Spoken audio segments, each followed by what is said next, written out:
서너 가지의 죄로 말미암아라는 제목으로 말씀을 나눌 텐데요. 과연 우리에게는 어떠한 마음을 가지고 있는지 한번 말씀을 통해서 살펴보았으면 합니다.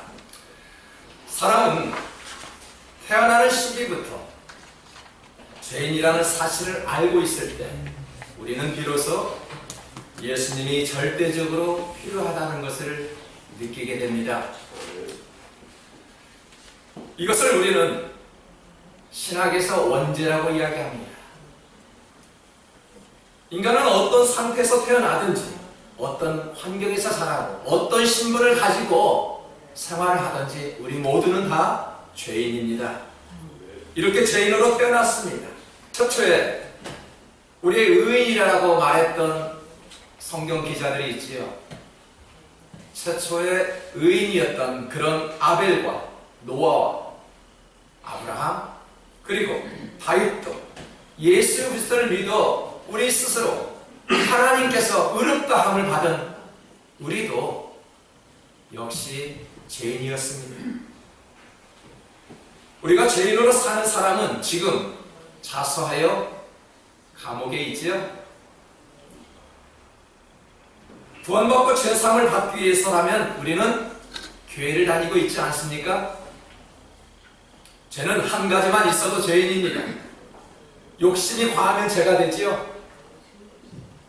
우리가 음욕을 품고 우상을 섬기고 두 주인을 섬기는 것도 심지어는 기도하지 않은 것도 죄가 된다라고 성경에서는 말씀을 합니다. 이처럼 죄인이 아닌 사람은 아무도 없습니다. 물 좋고 공기 좋은 그러한 소돔과 고모라가 멸망한 이유가 어디에 있습니까? 성적인 타락으로 도덕이 무너졌기 때문입니다. 거대한 로마제국이 멸망했던 원인이 어디에 있습니까? 정치인들이 하나 되지 못하는 데 있었습니다. 도덕이 무너지면 그 나라의 희망이 사라집니다. 도덕이 무너질 때 공동체는 하나 되지 못합니다. 도덕이 무너지면 명예와 실력과 어떤 직분뿐만 아니라 모두가 무너지게 됩니다. 사회가 발달하고 핵가족이 되어 부모들이 가정을 돌보지 않아 가정이 무너지지요. 자녀들과 한 자리에 함께 하지 못해서 함께하는 시간이 없어서 오늘날 청소년 문제들이 심각하게 발생하고 있습니다. 부부간의 갈등으로 이혼율이 급증하여 가정이 흔들리고 있습니다. 그 몰락의 시작은 도덕이 무너져 가고 있기 때문에 그렇습니다. 오늘 본문에는 세 곳의 지명이 나옵니다. 가사와 두로와 에돔입니다. 이 아모스 선지자를 통해서 각 나라마다 가지고 있는 수많은 죄 중에 서너 가지의 죄를 지금 지적하고 있습니다. 가사는 블레셋의 도시 중에 하나이지요. 그 당시 이스라엘을 가장 괴롭혔던 부족이었습니다. 그들이 죄를 지었던 것은 포로들을 에돔에 팔아 넘긴 일이었지요. 오늘 본문 6절에 보십시오. 여호와께서 이와 같이 말씀하시되 가사의 서너 가지 죄로 말미암아 내가 그 벌을 돌이키지 아니하리니 이는 그들이 모든 사로잡은 자를 끌어 에돔에 넘겼습니다. 이것은 단순히 인신매매가 아니었습니다. 포로들을 끌어다가 저지른 그 폭행과 비인간적인 행위가 극치에 달하고 있다는 것을 지적합니다. 인간의 존엄성을 무시하고요, 잔인하게 생명을 빼앗았던가 하면은 아주 혹독하게 사람을 죽였습니다. 무덤까지 파헤쳐 뼈를 불사르는 악행을 저질렀습니다. 마땅히 전쟁 규범을 지켜야 할 그 규범을 지키지 않았습니다. 심지어는 전쟁에도 규칙이 있다는 사실을 아십니까? 아무데나 미사일을 쏠 수 없습니다. 민간인들이 없는 그곳에 미사일을 쏘아야 되고요, 민간인들을 살생해서는 아니 됩니다. 희생을 피해야 합니다. 포로들에게 음식을 주고요, 구타해서는 안 된다는 그런 전쟁 규범도 있습니다. 오늘날 북한의 인권은 최악입니다. 지금 싱가포르에서는 북한 정상과 미국 정상이 만나 인권 문제를 다뤄야 될 것인지 말 것인지 고민하고 있습니다. 왜 그럴까요? 북한의 인권을 지적하게 되면은 가장 큰 아픔을 지적하기 때문에 이것을 해야 말까 고민이 납니다. 여러분, 1865년에는 미국에서는 이미 노예 제도를 폐지하였습니다. 그러나 아직도 북한은 여전히 강제 노동, 강제 결혼, 인신매매, 성매매로 부당한 대우를 받고 있는 사람들이 있어서 미국은 북한을 최악의 인신매매 국가로 지정하였습니다. 놀라지 마십시오. 해마다 인신매매로 팔려간 숫자가 100만 명이 넘는다고 합니다. 이들은 노동과 성적 노예로 일을 하지 않을 때는 족쇄를 채운 채 잠을 청해야 합니다. 정말로 사람의 인권을 착취하는 것은 죄입니다. 다른 사람의 생각과 마음과 행동을 억압하는 것은 아주 큰 죄악입니다. 우리 사회에서 인권이 침해되고요, 차별이 자행되는 근본적인 이유가 무엇인가라고 물었습니다. 1위가 경제력입니다. 2위가 학력과 학벌이에요. 오늘날 돈 없으면 무시당하는 시대입니다. 학력과 학벌이 없으면 무시당하는 시대입니다. 오늘날 현대인에게 아모스의 말씀이 임해야 합니다. 이것은 인권을 침해하고 무시한 가사의 죄악을 용서치 않겠다고 하나님은 말씀합니다. 마태복음 9장 10절에 보면은 예수께서 마태의 집에서 앉아 음식을 잡수실 때 많은 세리와 죄인들이 와서 예수와 그의 제자들과 함께 앉았다라고 말씀합니다. 바리새인들은 예수라 하는 선생이 세리와 죄인들과의 식사를 함께 하고 있다라고 수군거렸습니다. 이때 예수님의 말씀은 건강한 자에게는 의사가 쓸데없고 병든 자에게 의사가 쓸데 있지 않겠느냐라고 말씀하셨습니다. 여러분, 이 자리에 건강한 사람들만 모여 앉아있다라면은 우리가 이 자리에 있어야 할 이유가 없지요. 말씀의 필요가 없지요. 건강한 사람만 앉아있지 않습니다. 그래서 말씀이 필요하고요, 의사가 필요하지 않겠습니까? 아멘. 오늘 보니까요, 주님께서는 건강한 자는 의사가 필요 없대요. 건강치 못한 자가 의사가 필요하대요. 여러분, 오늘 저희들은 죄인으로 앉아 있습니다. 건강치 않습니다. 하나님의 말씀을 먹고 살아야 합니다. 그래야만 우리가 영의 건강이 우리에게 임할 수 있습니다. 그리스도인이 이 세상에 살아가는 이유가 무엇일까요? 지난주 말씀에는 안디옥 교회 성도들의 분포가 어떤지 알아보았습니다. 선지자도 있었죠. 교사도 있었습니다. 바울과 같은 학식이 높은 그런 사람도 있었습니다. 왕족도 있었습니다. 부자도, 가난한 자도. 안디옥 교회 성도들을 보니까 여러 다양한 모습 가운데 함께 예배를 드렸습니다. 그렇다고 가난하다고 대놓고 무시하지 않았습니다. 배우지 못했다고 무시하지 않았습니다. 돈이 없다고 무시하지 않았습니다. 배웠다고, 내가 많이 가졌다고 교만하지도 않았습니다. 예수님은 높은 자를 취하지 않으시고 어부와 세리, 그리고 창기를 나의 형제라 하면서 제자로 삼으셨습니다. 약자의 편에 사는 것이 성도들의 모습입니다. 이처럼 다양한 사람과 더불어 살아갈 때 우리가 쉽게 지을 수 있는 것이 무엇일까요? 사람과의 약속을 파괴하는 것입니다. 해변가에 위치한 두로가 약속을 위반하였습니다. 본문 9절에 보면 두로의 서너 가지 죄로 말미암아 내가 그 벌을 돌이키지 아니하리니 이는 그들이 그 형제의 계약을 기억하지 아니하고 모든 사로잡은 자를 에돔에 넘겼습니다. 아모스 선지자를 보니까요, 도덕성이 매우 강한 사람이었다는 것을 우리가 쉽게 발견할 수 있습니다. 자기 민족의 모습을 보고 자기 민족의 도덕성이 무너져 있는 것을 보고 아모스 선지자는 정의를 외친 사람입니다. 두로가 어떤 곳인가요? 솔로몬 성전을 지을 때 두로에서 기술자를 보내왔습니다. 아하방의 아내였던 이세벨은 두로 출신이지요. 그들 역시 사람들을 잡아 에돔으로 넘겼습니다. 여기에서 그치지 않고 형제의 계약을 기억하지 않았다라는 제목이 하나 더 추가되었습니다.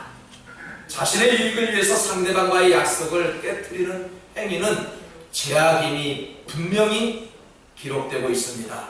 사람과의 신뢰가 깨지면 의심하게 되지요. 의심하게 되면은 더 이상 믿어주지 않습니다. 더 깊은 관계로 발전할 수 없습니다. 우리는 작은 약속이라도 기억하여 실천할 줄 알아야 된다는 것을 배워봅니다. 저는 2달 전에 우리 딸에게 200불을 빌렸습니다.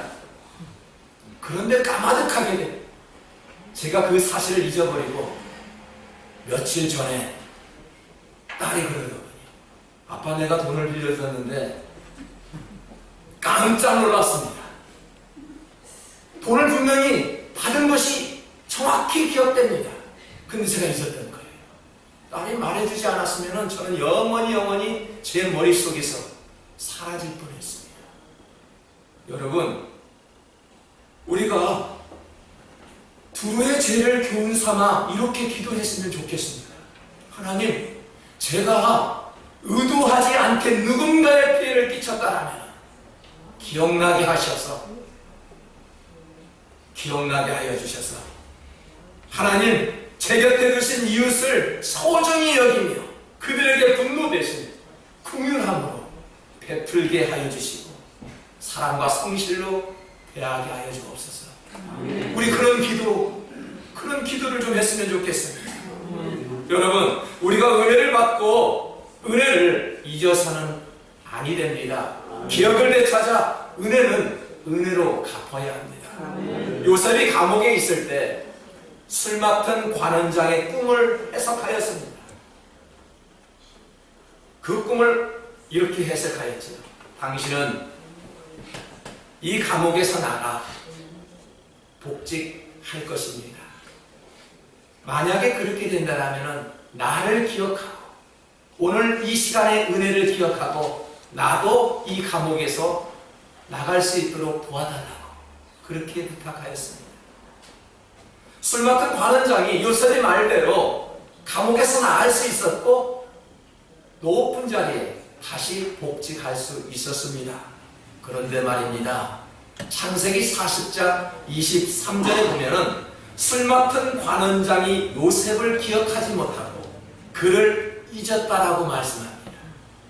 은혜를 받고 그 기억을 까마득하게 잊어버렸대요. 얼마나 가슴이 아픕니까? 분명히 술 맡은 관원장이 세상 밖으로 나갔는데 높은 자리에 앉아있는데 나의 은혜를 기억하지 못하는 그 요셉의 마음. 그 후 2년이 지났습니다. 바로 왕이 꿈을 꾸었습니다.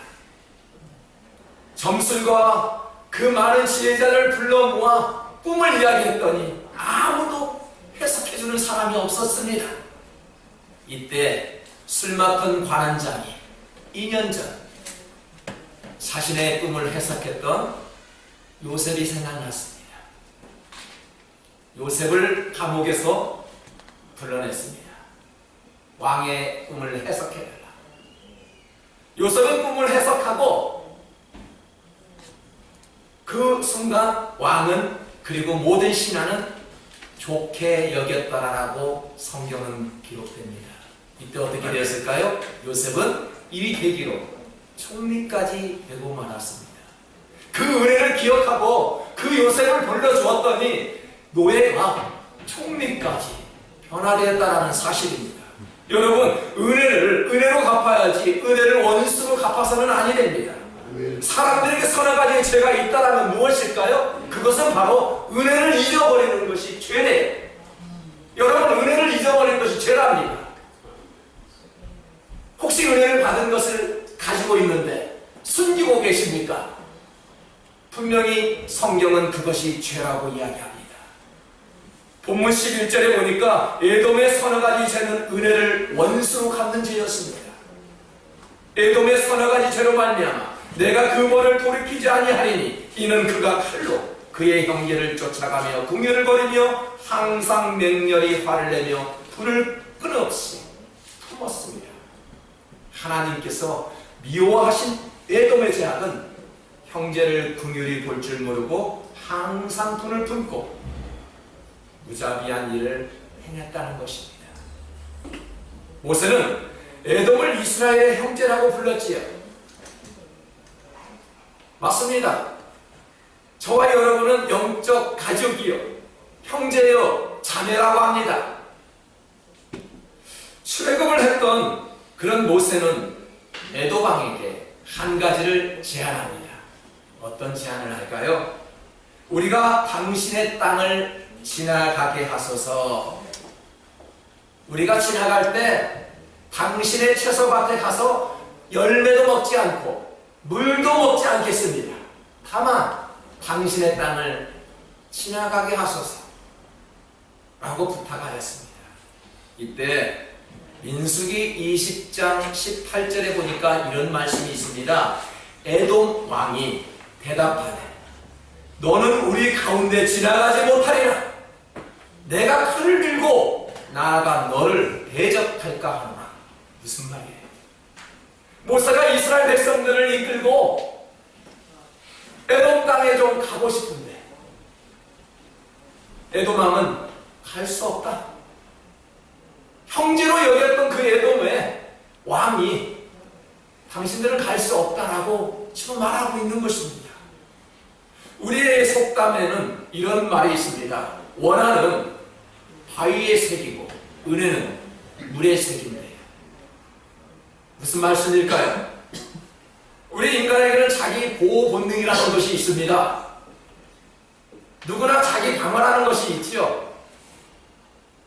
자기에게 해를 주는 것은 오래오래 기억하여 마음에 새깁니다. 하지만 은혜 받은 것은 쉽게 잊어버립니다. 왜 그럴까요? 우리의 죄 있는 모습이기 때문에 그렇죠. 자신이 정말 어려움에 처했을 때 도움을 받았다면 건강한 사람은 어떻게 합니까? 맞아.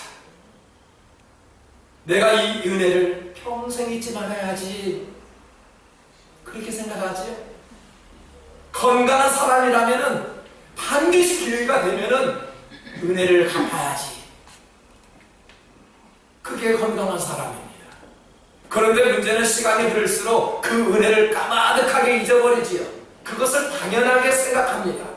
그리고 어느 시간이 지나면 받은 은혜를 기억할 수도 없고요. 영원히 잊혀집니다. 우리가 가장 큰 은혜를 받고 살면서도 쉽게 잊어버리는 은혜가 무엇입니까? 부모님의 은혜입니다. 부모님의 은혜는 우리가 쉽게 잊어버립니다. 물에 새겨놓고 금방 지워버립니다. 함께 사는 남편의 은혜입니다. 아내의 은혜입니다. 같이 산다고 귀한 줄 모릅니다. 함께 사는 자녀들입니다. 내 자식이라고 내가 마음대로 행동합니다.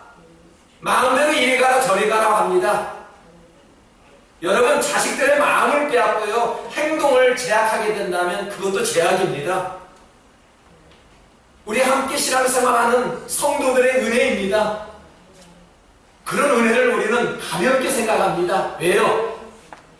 항상 가깝게 지내기 때문에, 항상 함께 살고 있기 때문에 부모님의 은혜를 잊어버리고요, 남편의 은혜, 아내의 은혜, 심지어는 내가 낳은 자식들의 은혜까지도 우리는 잃어버립니다. 일주일에 2번씩 만난 우리 성도님들, 성도들의 은혜, 성도들에게 받은 그 은혜 절대 잊어서는 아니 됩니다. 반드시 기억하여 은혜로 갚아야 합니다. 또 한 가지의 은혜, 잊어버리지 아니할 은혜가 무엇일까요? 하나님의 은혜입니다. 아멘. 바울은 고린도전서 15장 10절에서 이렇게 말씀합니다. 그러나 나가 나 된 것은 하나님의 은혜로 된 것이니 내게 주신 그 은혜가 헛되지 아니하여 내가 모든 사도보다 더 많이 수고하였으므로 내가 아니요 오직 나와 함께 하신 하나님의 은혜로다. 바울은 그렇게 고백하였습니다. 자기가 죄의 일을 너무너무 많이 하였고 사도 중에 가장 큰 사도라고 말을 하였지만은 그것이 내가 나 된 것이 아니라 하나님의 은혜였대. 대학원에 합격하신 청년들이 있어요. 앞으로 대학에 합격해서 다시 트랜스퍼를 해서 들어가는 청년도 있습니다. 좋은 직장에 다니는 사람들도 있습니다. 하나님의 은혜입니다. 하나님의 은혜를 잊어서는 아니 됩니다. 사랑하는 성도 여러분, 우리는 육적인 가족, 영적인 가족, 그리고 항상 함께 하신 우리 하나님, 정말로 우리에게는 이처럼 가까이 있기에 우리는 고마움보다 섭섭한 것이 많을 수도 있습니다. 부모에게 섭섭하고요, 형제들에게 섭섭하고, 우리 아무개 집사님에게 섭섭하고, 왜 이렇게 섭섭한 것이 많은지 모릅니다. 왜요? 늘 가까이 있기 때문에, 귀한 줄 모르고 때문에 너무너무 섭섭합니다. 사랑하는 성도 여러분, 우리는 하나님에게나 사람에게나 은혜를 입고 살았다라면 우리는 반드시 기억하여 감사하는 성도들 되시기를 부탁드립니다. 아멘. 아모스 선지자는 하나님 말씀을 통해서 서너 가지의 죄로 말미암아 그 죄가 다른 것이 아니었음을 우리는 쉽게 이해를 합니다. 여러분, 죄가 무엇일까요? 그 죄는 우리가 크게 생각하는 그런 죄가 아니었습니다. 은혜를 잃어버리는 것이었습니다. 신용을 잃어버리는 것이었습니다. 사람을 존중하지 않고 무시하는 것이었습니다.